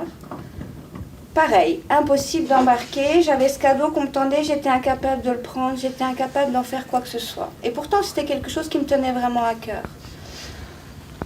Entre-temps, j'ai lu un livre qui, moi, m'a été vraiment très précieux, qui s'appelle « La part d'ombre du chercheur de lumière ». Et là, j'ai découvert mes ombres positives. Et le cadeau s'est représenté une troisième fois. Et là, j'ai été capable de le prendre et de le vivre pleinement. Et c'était suffisamment flyé pour que je me dise, ça marche. Et moi qui suis vraiment quelqu'un de très rationnel, j'ai un bon côté Saint Thomas, pour que je dise que quelque chose fonctionne, je me dis, ok, par contre, en bonne scientifique, j'ai posé une deuxième intention avec un délai un peu plus long, donc en cours de réalisation, mais avec des événements, j'ai tendance à dire, pour parler un peu vulgairement, j'ai l'impression d'avoir foutu le bordel dans l'univers, tellement ça bouge et il se passe des choses assez insensées. Donc on va voir ce qu'il en est de cette deuxième intention pour vérifier vraiment, est-ce que c'était, on peut dire, une coïncidence, même si j'en doute fort. Les événements étaient vraiment trop précis et trop interpellants pour se dire que c'était seulement des coïncidences. Et donc, voilà. Je rebondirai sur ce que vient de dire Isabelle pour souligner deux, trois points. Ce que je ne savais pas justement avant de faire cette expérience avec le groupe pilote, c'est à quel point il est important et intéressant en tout cas de fixer une date à une intention.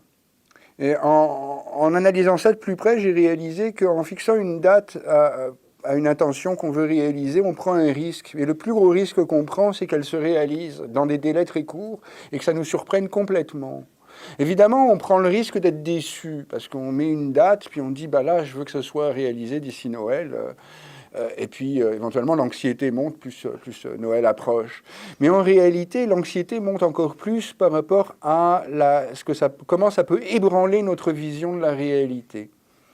Et l'autre point qui est très intéressant à retenir du témoignage d'Isabelle, c'est comment l'intention se réalise, mais finalement, on n'en veut pas nécessairement. Ça va éventuellement, justement, ça a quelque chose d'insécurisant, une intention qui se réalise trop vite. J'en reviens au fait que ça nous ramène à notre entière liberté, à notre pleine responsabilité. Et c'est vraiment intéressant, ce que j'ai pu observer avec ce groupe pilote, c'est que quand on travaille sur l'intention, on ne travaille pas sur la réalisation de buts, on travaille vraiment sur des chemins de vie qui se dessinent. J'ai relevé d'ailleurs une citation de Paulo Coelho que j'aime particulièrement, c'est qui dit « Quand on voyage vers un objectif, il est très important de prêter attention au chemin. C'est toujours le chemin qui nous enseigne la meilleure façon d'y parvenir et il nous enrichit à mesure que nous le parcourons. » J'ai vécu des choses un peu similaires à ce que Isabelle mentionne, c'est-à-dire que pour des intentions que j'ai posées, j'ai vu des choses se réaliser de telle façon que j'ai commencé par les refuser. D'abord parce que ce n'était pas la forme sous laquelle je m'attendais que ça arrive. Et ça, c'est la première chose. On est dans un jeu co-créatif avec l'univers, et l'univers nous répond comme il a envie de nous répondre. Mais aussi parce que c'est déstabilisant.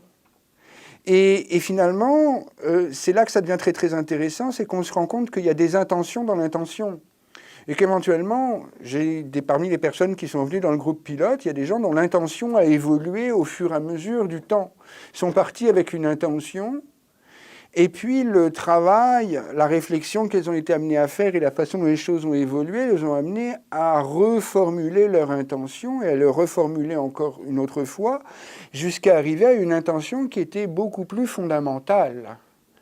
Et en fait, très généralement, ce qui se passe, c'est que la première intention qui est formulée porte sur un événement extérieur qu'on voudrait voir se réaliser, puis qu'on peut tenir encore à peu près à distance. Mais au fur et à mesure, on est de plus en plus impliqué dans la réalité de l'intention, et jusqu'à, finalement, que ça devienne une question cruciale pour la personne, et qu'elle réalise que l'enjeu est éventuellement beaucoup plus important que d'obtenir un nouveau jouet, entre guillemets.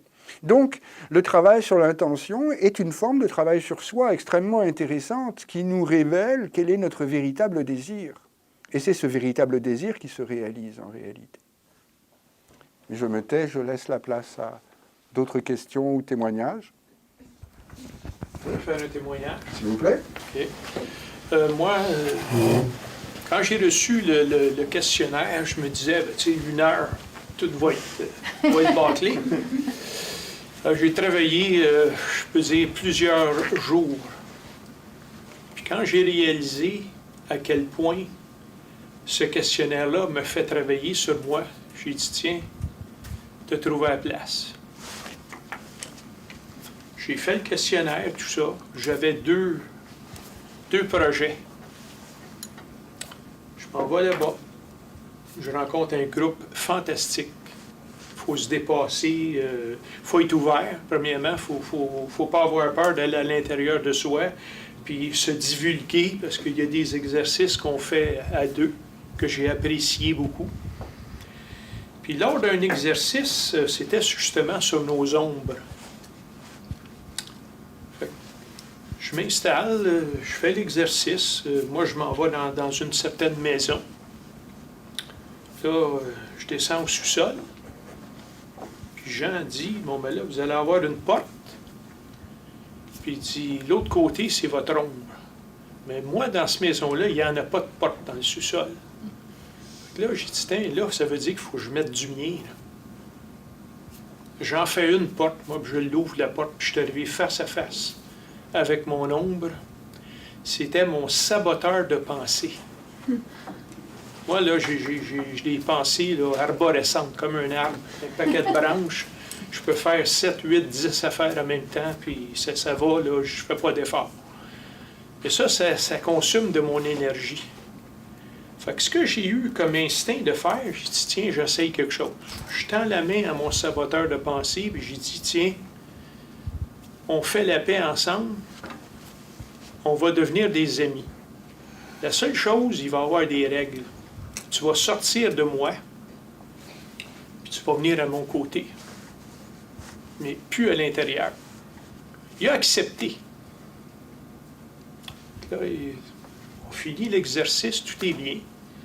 Durant toute l'après-midi, là, je le sentais à côté de moi. Tout le temps, tout le temps, tout le temps. Ça, c'était le samedi. Mais là, je me sentais bien, je me sentais que j'avais de l'énergie, tout allait mieux. Je dépensais moins d'énergie, je pouvais être avide de voir toutes les choses. Mais par contre, il y avait quelque chose qui m'agaçait dans le groupe. Une personne. Puis ça a resté comme ça. Je cherchais, je me disais, Colin, ça se peut pas que je ne peux pas percevoir cette personne-là. Le dimanche, on y va, on fait d'autres exercices. Puis à un moment donné, on a été dîner, on est revenu dans l'après-midi, Jean met de la musique, puis tout d'un coup, pouf! Je regarde la personne, puis je me dis, là, je viens de comprendre pourquoi cette personne-là, durant tous les 2 jours, me donnait mon image à moi. Là, je venais de le réaliser. Puis c'est l'ombre que moi, je projetais sur les autres. Puis là, je dis, Caroline, je viens de régler un autre problème. Puis voyez-vous, j'ai 2 choses majeures qui m'ont changé de A à Z. Puis c'est même pas dans mes 2 rêves que j'ai. Mais par contre, je réalise que les 2 choses qui me sont arrivées, ça va m'aider à aller chercher mes rêves là, sans trop d'efforts.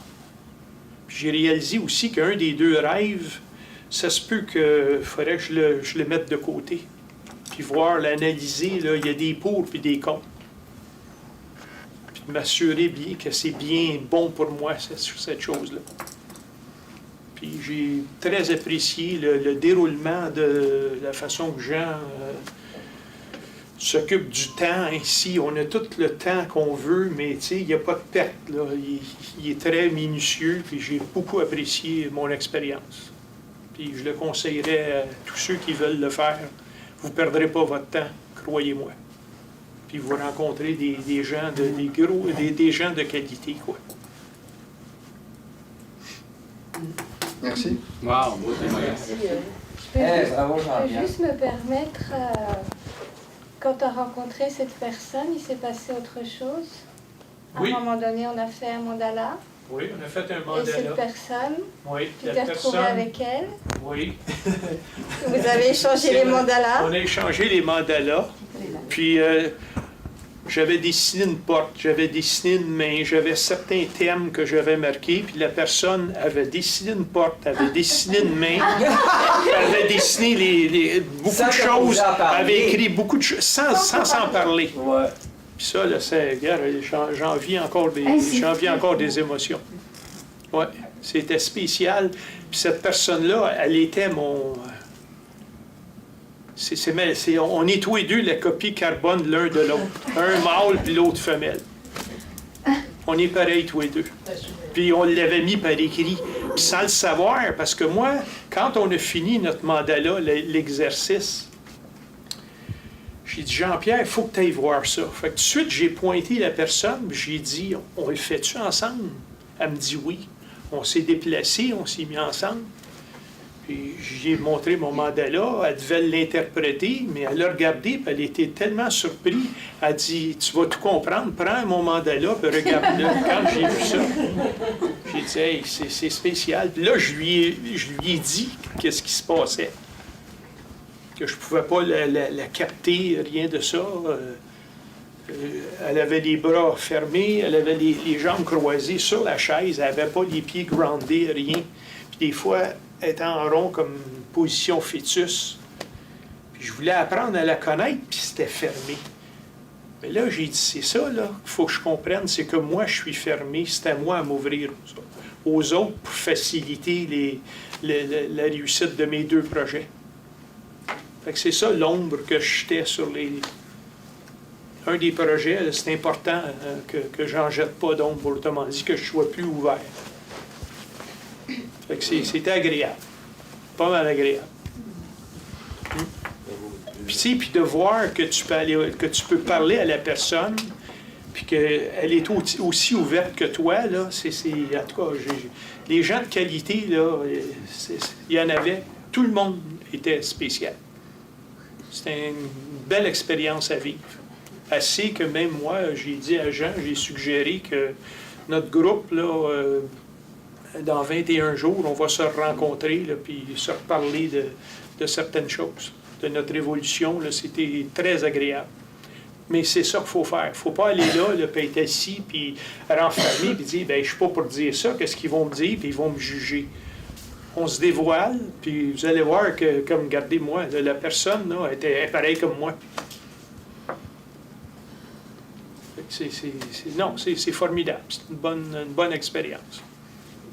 Puis je tiens à dire, pour ceux qui ne connaîtraient pas Jean-Pierre, je le connais depuis 2-3 ans. C'est un chercheur spirituel de grande qualité, puis qui fait du cheminement depuis 20 ans, si c'est pas plus. Puis il a expérimenté, il n'a pas juste lu des livres. Fait que son témoignage est très précieux parce que c'est une personne de très grande qualité évolutive. Oui, merci Jean-Pierre et puis merci Jean-Marcel pour ce commentaire. Je commenterai juste deux petits points très rapidement. Dire que justement, la psychologie des profondeurs, ce que souligne la psychologie des profondeurs, c'est que l'ombre dont on parle, vous savez, c'est pas un concept, c'est quelque chose de vivant. C'est une énergie au sens propre. En fait, c'est un des torts qu'on a avec la psychologie des profondeurs, la psychologie en général. On voudrait en faire quelque chose de conceptuel et à partir de là mettre l'humain dans une petite boîte. Mais quand on expérimente directement avec ça, quand on le vit, que ce soit au travers du travail avec les rêves, ce qui est ma spécialité, dans des ateliers comme ça, on réalise à quel point c'est une énergie vivante, c'est quelque chose avec laquelle on peut dialoguer et qui, en effet, quand on le projette sur les autres, nous empêche de voir les autres tels qu'ils sont et nous coupe, mais en même temps, les autres nous offrent un miroir et on rentre encore dans ce jeu, dans ce grand jeu de co-création, parce que l'univers n'arrête pas de nous tendre un miroir, le miroir de ce qu'on ne voit pas de nous-mêmes. Et l'autre intérêt, l'autre commentaire que j'aurais apporté, c'est sur l'intérêt qu'il y a justement à venir travailler en groupe. Je l'expérimente dans des cercles de rêve que je tiens régulièrement et je l'expérimente dans ces ateliers « Créer votre vie de rêve ». Un des intérêts, c'est que nous ne sommes pas aussi individuels que nous le croyons. C'est vrai que nous sommes des individus, mais en réalité, nous avons un substrat commun que Jung a appelé l'inconscient collectif, et nous rentrons très facilement en résonance les uns avec les autres. Et dans tous les groupes que j'ai eu l'occasion de faire, ça fait 10 ans que je donne des groupes en travail de rêve, etc., j'ai pu constater comment il y a des personnes qui rêvent pour d'autres personnes, ou comment une personne rêve, amène un rêve, et d'autres personnes se reconnaissent et en tirent une leçon, une interprétation. Ou comme ça, comme dans un groupe de travail, créer votre vie de rêve, eh bien, il y a des gens qui rentrent en résonance les uns avec les autres parce qu'ils sont sur des problématiques similaires. Et c'est extrêmement intéressant parce que ça nous fait réaliser que quelles que soient les difficultés, les problèmes que nous rencontrons, en réalité, nous ne sommes pas isolés. Nous sommes part de l'humanité. Et étant part de l'humanité, nous sommes liés à des archétypes qui sont des façons d'être, des façons de vivre l'humanité. Et nous appartenons tous à différentes familles d'esprits auxquelles nous pouvons nous relier. Et le simple fait de s'en rendre compte nous soulage d'un grand poids, parce que la plus grande difficulté finalement existentielle est peut-être le fait de vivre dans l'isolement. Le fameux isolement dans lequel on dit « pourquoi moi ? Pourquoi ça m'arrive ? Pourquoi à moi ?» alors qu'on réalise que les choses en question arrivent aussi à d'autres êtres humains et que nous sommes plusieurs à porter cette charge-là. D'où l'importance aussi dans le désir de réaliser nos intentions, de reconduire cette intention à l'univers, que ce soit pour le bénéfice des autres êtres aussi dans l'univers, et en particulier des autres êtres qui vivent la même situation que celle que je vis. Si mon désir, par exemple, c'est de sortir d'une certaine précarité financière, mais lancer cette intention dans l'univers, c'est bien. C'est un acte d'amour pour moi-même. Et tout le processus, en fait, sa véritable difficulté, la véritable difficulté d'aller à la rencontre des ombres et de la vulnérabilité, c'est pas qu'on va aller rencontrer des choses si difficiles que ça. C'est que ça nous demande de développer de l'amour pour nous-mêmes. Et c'est ça qui est vraiment difficile. Mais si cet amour pour nous-mêmes, nous le nourrissons en plus d'un amour pour tous les gens qui sont dans la même situation que nous, et que donc on lance cette intention, aide-moi univers à sortir de la précarité financière, mais ne m'aide pas moi tout seul, aide toutes les personnes qui en ce moment même, et qu'elles soient conscientes de la loi d'attraction ou qu'elles n'en soient pas conscientes, comment qu'elles le vivent, à elles aussi régler leurs problèmes de précarité financière. Et bien cette intention a beaucoup plus de chances de se réaliser d'une certaine façon parce qu'il y a un retour à l'univers et ça devient une circulation. D'ailleurs, nous devrions toujours inclure dans nos intentions quelque chose qui n'est pas simplement strictement pour nous. Si je veux de l'argent, c'est pourquoi que je veux de l'argent. Ah, c'est pour avoir une maison, mais c'est pourquoi que je veux avoir une maison. Ah, c'est pour accueillir des amis, c'est pour pouvoir accueillir des gens. Ah, et plus on est en mesure d'inclure d'autres personnes bénéficiaires de la réalisation de notre intention, et plus elle prend de force et plus elle s'enracine dans le réel.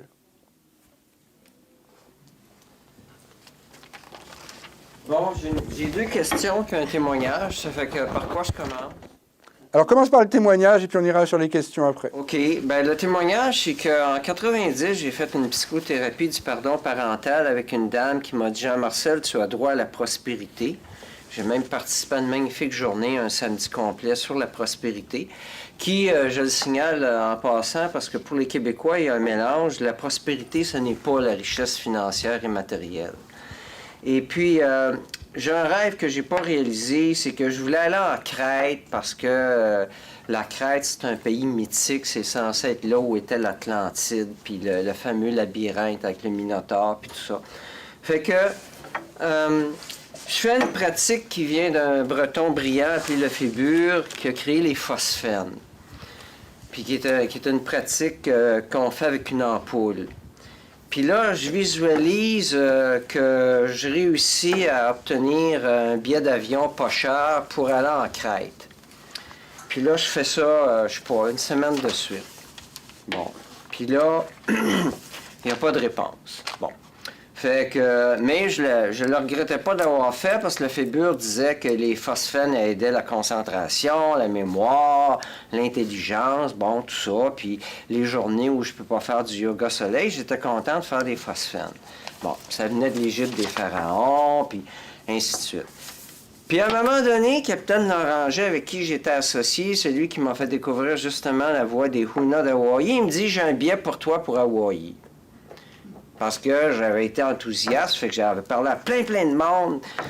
Puis quand je peux être convaincant quand je me mets à parler de quelqu'un que j'aime ou dans quoi je crois. Fait qu'il m'avait dit le plus beau cadeau que je peux te faire, c'est je t'offre un billet d'avion aller-retour à Hawaï.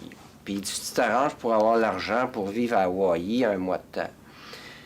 Puis quand j'ai parlé à Madeleine, la thérapeute du pardon parental, j'ai dit « Regarde le niaisage. » J'ai dit « J'ai le mental clair, j'ai demandé la Crète. J'ai jamais demandé Hawaï. » Puis là, Madeleine, elle me dit « Mais Jean-Marcel, elle dit « T'as pas compris. » Ben j'ai dit « Quoi que j'ai pas compris? » Puis là, j'étais pas content, tu sais, parce que j'estime être assez intelligent. Ben Jean-Marcel a dit « L'offre de Capitaine Loranger pour aller à Hawaï, elle dit « C'était pas un hasard. Elle dit, c'était la réponse de l'univers pour ta demande d'aller en Crète. » J'ai dit, pardon, c'est pas en toute la même direction, c'est pas la même écologie, ça n'a rien à voir. Elle dit, ça n'a pas rapport, Jean-Marcel. Elle dit, t'aurais été à Hawaï, puis après ça, t'aurais pu continuer à demander la Crète, puis t'aurais été en Crète. Fait que j'ai dit, t'es sûr de ça? Elle dit oui. Ah là, j'étais à ça en tabarnak, j'ai plus jamais refait de phosphène. J'ai pas de honte de le dire, là, mais je sais que je démontre peut-être pas d'intelligence et de sagesse en concluant ce que je vous ai dit. Mais merci pour ce témoignage, et puis ça illustre bien à quel point c'est un jeu, à quel point c'est ça. Hein. L'univers va vraiment dans un jeu créatif, avec nos... Puis il vient nous chercher justement là où on doute, là où on questionne, là. Alors, ça me permet de... Je suis allé à Hawaï parce que Capitaine Loranger me disait « Fais confiance ». Puis là, j'avais dit « Est-ce qu'avec 500$, parce que j'avais 500$ de jeu, point, pas une pièce de plus. Il m'avait dit « Tu vas sucer des cailloux ». Puis là, tout le monde était parti tout le monde avait ri dans la salle. Puis là, j'étais en tabarnak après lui. J'ai dit, tu penses que je vais sucer des cailloux? Fuck you. Alors, je suis jamais allé à Hawaï. À la place, j'ai été faire le début d'un certificat en tourisme au Collège La Salle. Est-ce que ça t'a amené en Crète, au moins? Hein? Est-ce que le certificat en tourisme t'a amené en Crète? Non, mais le certificat en tourisme m'a fait triper pendant à peu près 2 ans. Bon, ben c'est comme quoi, la vie, hein? Alors, les questions rapidement, parce qu'il reste une dizaine de minutes. Ben, les questions sont claires, sont rapides. Je n'aurai pas à faire un grand exposé. Jacques de Saint-Hyacinthe va l'apprécier. La première, c'est que quand j'étais consultant en tarot, j'essayais de conscientiser mes clientes sur aller à la première cause. Je donne un exemple. On a mal à la tête. Bon, on pense à pourquoi j'ai mal à la tête. Parce que j'ai trop mangé. Ah, mais pourquoi j'ai trop mangé? Parce que j'ai fait de la compensation émotionnelle, etc. Alors, quand tu as parlé de l'intention, comment tu as dit ça encore? Parce que tu as dit beaucoup de choses. Tu as parlé de l'intention, derrière l'intention, quelque chose comme ça? Bon, ça fait que, est-ce que ça rejoint un peu ma cause de la cause de la cause? Parce que si on accepte d'aller plus loin, plus loin, plus loin, on va découvrir que, mettons par exemple pour le mal de tête, pourquoi j'ai trop mangé? Bien, parce que je me suis senti seul, j'aurais voulu avoir de l'affection. Je peux répondre à ça en 30 secondes. On aura l'occasion éventuellement de développer à un autre moment. Mais la chaîne des causes est infinie, n'est-ce pas? Donc si on remonte la chaîne des causes, on arrive au commencement de l'univers. Ma foi, on peut. Mais ce qui est vraiment intéressant, et ça c'était une perspective qui intéressait beaucoup Jung, c'est de chercher non pas la cause en termes de causalité, de cause à effet, mais la finalité. C'est à quoi ça sert? Qu'est-ce que ça m'apprend? Qu'est-ce que ça amène? Et oui, il y a un lien, en effet. L'intention, si on lance une intention dans l'univers puis qu'elle ne se réalise pas exactement comme on voudrait, comme par exemple, justement, on a demandé la Crète, on a Hawaï, qu'est-ce que ça vise à nous apprendre? Qu'est-ce que ça passe comme message? Si on admet qu'on dialogue avec l'univers, on dialogue avec un être intelligent. Puis quand je dis intelligent, c'est super intelligent. C'est un être qui vraiment nous connaît, a une bonne idée de comment on fonctionne, où c'est qu'il veut nous amener. Alors, on peut l'envisager ça par rapport à l'intention, puis on peut envisager ça par rapport à tous les processus psychiques. Tous les processus psychiques ont une intentionnalité. Donc la finalité, c'est ce qui nous renvoie à l'intentionnalité, finalement, des processus psychiques. À quoi sert mon intention? Oui, OK. en effet. Puis la deuxième question... Très vite, parce que je vois qu'il y a une autre personne qui voudrait questionner aussi. J'ai vraiment trouvé ça le fun de venir ici à soir. Est-ce que tu es au courant? Là, je ne sais pas qui en a parlé. Je pense pas que ce soit Jung, parce que je suis moi-même un adepte de Jung depuis 35 ans. Mais ça m'avait impressionné. Savais-tu qu'il peut avoir non pas une ou deux synchronicités, mais toute une série de synchronicités? Absolument. Absolument. Tu es d'accord? Oui, je suis d'accord complètement avec ça. Ça, c'est pas Jung qui a dit Jung ça. l'a observé aussi, mais il y a d'autres gens qui ont développé là-dessus, en effet. Ouais. Je ne sais plus exactement qui, mais parce qu'il y a beaucoup d'écrits sur les synchronicités depuis 50 ans maintenant. Ouais. Mais oui, en effet, les synchronicités peuvent tout à fait apparaître en série. Bon. Et encore une fois, c'est quoi la finalité dans ce cas-là? Qu'est-ce que l'univers essaye de passer comme message quand Ben, j'en ai vécu une série de synchronicités, puis je tripais au bout. Bon, on en reparlera. Je voudrais laisser la place à quelqu'un d'autre. Merci, Jean-Marcel. Ben, disons que je comprends quand même le principe. Et puis, il y a plein de choses qui m'est arrivées que j'ai demandé. Mais il y a toujours la même chose que je demande. Je demande tout le temps à un amoureux. J'essaie de comment... bien le décrire, puis aussi comment je vais me sentir avec. Mais ça n'arrive pas, ça. Tu sais, autant que je vais demander un appartement, je vais demander un article, une rencontre d'une amie ou un travail. Même, j'ai déjà mis un travail avec une date. J'avais dit c'est le 11 mars que je vais commencer. Je ne savais même pas où. Puis j'ai commencé le 11 mars. Fait que, tu sais, je m'aperçois qu'il y a beaucoup de choses que j'ai réussi. Donc, il y a quelque chose que je suis capable de matérialisé. Oui, c'est ça, mais pour l'amoureux, ça fonctionne pas. Alors là, puis il y a des gens qui me disent, mais tu parais bien, t'es gentil, tu parles bien, t'articules bien. J'arrive pas à comprendre pourquoi t'es tout seul. Puis en même temps, je me dis, ben moi aussi. Et je parierais qu'il est beaucoup plus important, finalement, pour vous, de trouver un amoureux que d'avoir ce travail ou toutes ces choses. C'est-à-dire que la difficulté augmente avec la mesure de l'enjeu à l'intérieur, de l'importance que ça a et des vulnérabilités dans lesquelles ça peut conduire. C'est là où, justement, ma critique personnelle de la loi d'attraction telle qu'elle est proposée dans Le Secret ou autre, c'est que ça ne tient pas compte de l'inconscient. ça ne tient pas compte justement donc des ombres, des parties de soi qu'on refuse, et ça ne tient pas compte de nos vulnérabilités. La plus grande difficulté que j'ai pu constater dans ma propre vie, dans le groupe pilote, à différents endroits, avec tous les gens avec qui j'ai pu en parler, dans la réalisation de nos intentions, c'est qu'elle nous amène sur des plans de vulnérabilité. Et justement, il se trouve que, je dirais statistiquement, je pense que le désir d'une qualité relationnelle, d'une relation, est probablement parmi les intentions les plus fréquentes, les plus courantes. Curieusement, j'étais choqué personnellement quand j'ai regardé Le Secret, tellement ça parlait d'avoir, avoir, avoir, et alors que je suis convaincu que la plupart des gens cherchent en réalité à être en relation, etc. Mais c'est là aussi qu'on touche à notre plus grande vulnérabilité. Dès qu'il est question de construire une relation dans l'intimité, dès qu'il est question de trouver quelqu'un avec qui on va trouver l'accord intérieur, l'accord du cœur, l'accord intime, c'est là, justement. C'est précisément pour répondre à des questions un petit peu de cet ordre-là que Créer votre vie de rêve a été créé, parce que voilà, on peut appeler un travail. Il n'y a pas de grande vulnérabilité dans le fait de chercher de trouver un travail et à l'avoir. Hein. Au pire, c'est pas le travail qui nous convient, puis on en change. Et voilà. Et d'ailleurs, l'obtenir est un message de l'univers en forme de, tu vois, tu peux lancer quelque chose dans l'univers, puis ça arrive. Mais là, tout d'un coup, l'enjeu devient vraiment essentiel. On serait prêt à donner tous les travails et toutes ces choses-là pour avoir vraiment la relation qui vaut la peine d'être vécue. Et c'est celle-là qu'on n'arrive pas à obtenir.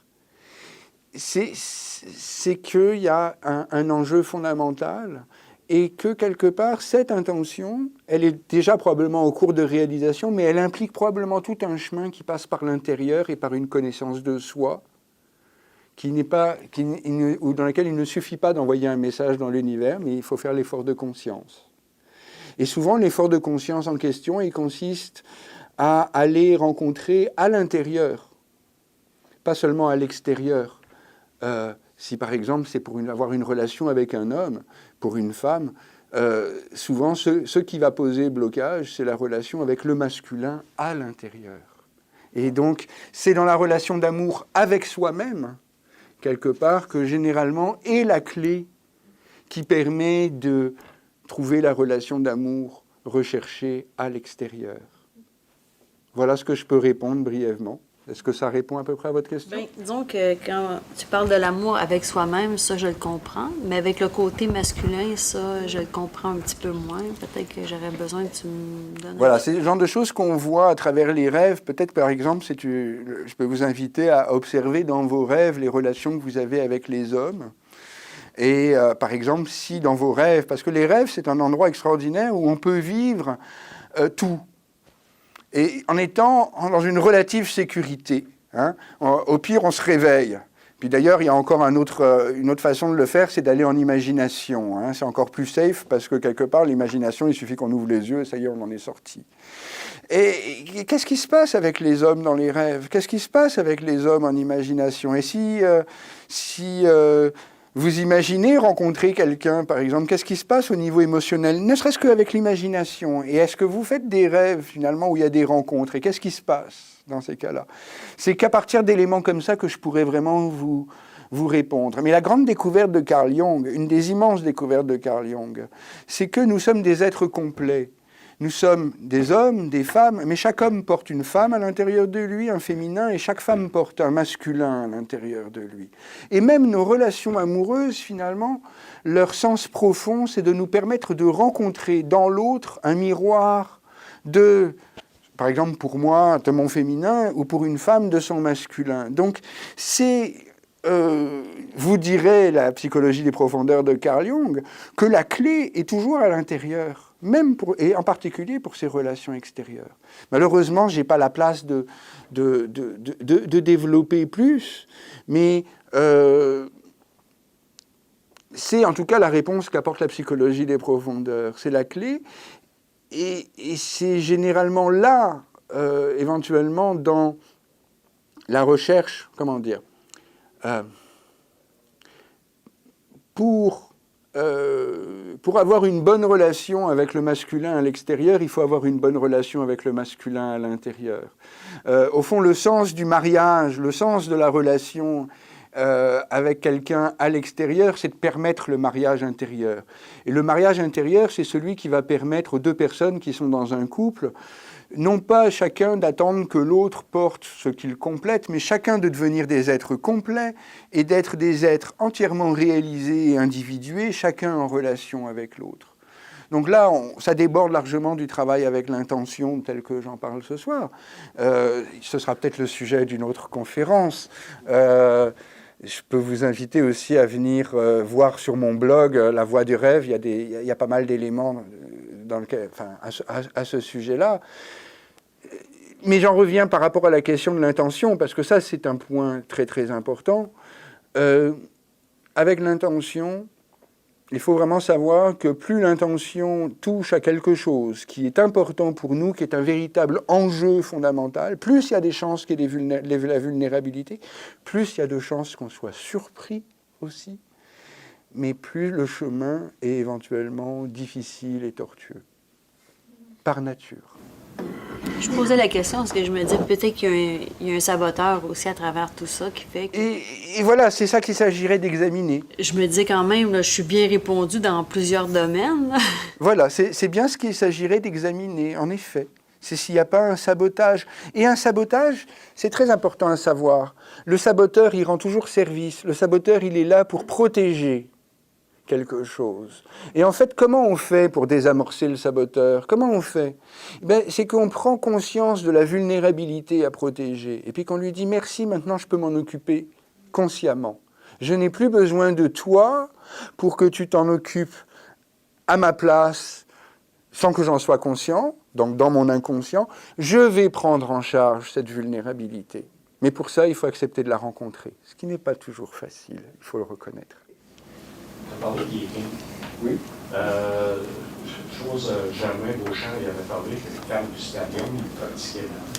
Carl Gustav Jung a reçu un Yeking, une des premières traductions en 1927 ou 28, et il n'a cessé à partir de là, donc jusqu'en 1961, de pratiquer le Yeking très régulièrement. Et c'en est au point que dans les rêves, quand vous avez des chiffres qui apparaissent, par exemple 49, c'est très très intéressant d'aller regarder le Yeking. C'est comme si notre inconscient connaissait le Yeking dans ses profondeurs.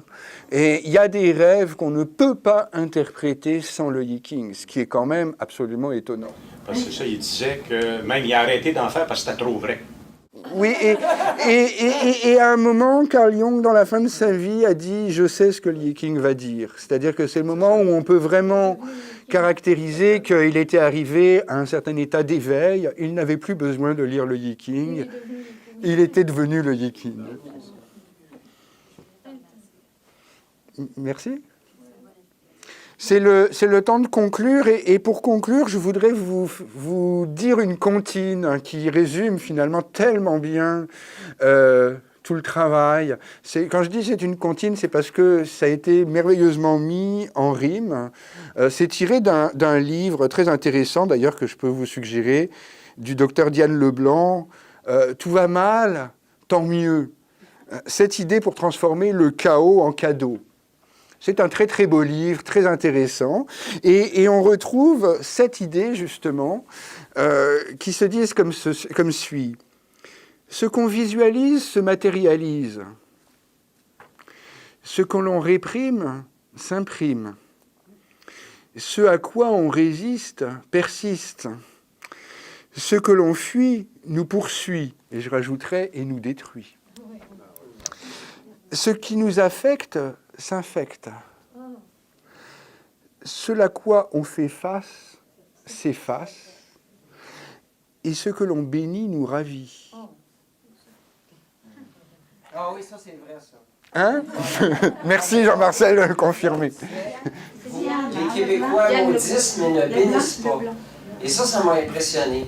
Et je tiens à dire que dans le processus continu et dynamique de la prospérité, la vraie, c'est-à-dire avoir des bons amis, réaliser des rêves, bénir ce qu'on a à l'avance, bénir ce qu'on a reçu d'autrui, Bénir même ce qu'on a dû payer, mais qu'on voulait avoir, puis qui est fun en étant beau, en étant utile, ça joue beaucoup pour la prospérité. Voilà, je suis entièrement d'accord avec ça. Et s'il ramène, je me permettrai de conclure avec encore une fois le leitmotiv de créer votre vie de rêve. Si vous voulez avoir ce que vous aimez, commencez par aimer ce que vous avez, commencez par le bénir. Oui, et si vous voulez devenir ce que vous aimez, commencez par aimer et bénir ce que vous êtes. Voilà, on terminera là-dessus. Et donc c'est l'action de grâce, alors moi je rends grâce à tous ceux qui sont ici. Eh bien moi aussi, Alors c'est merci. une belle action de grâce. Hein. Merci pour votre présence, merci pour cette soirée.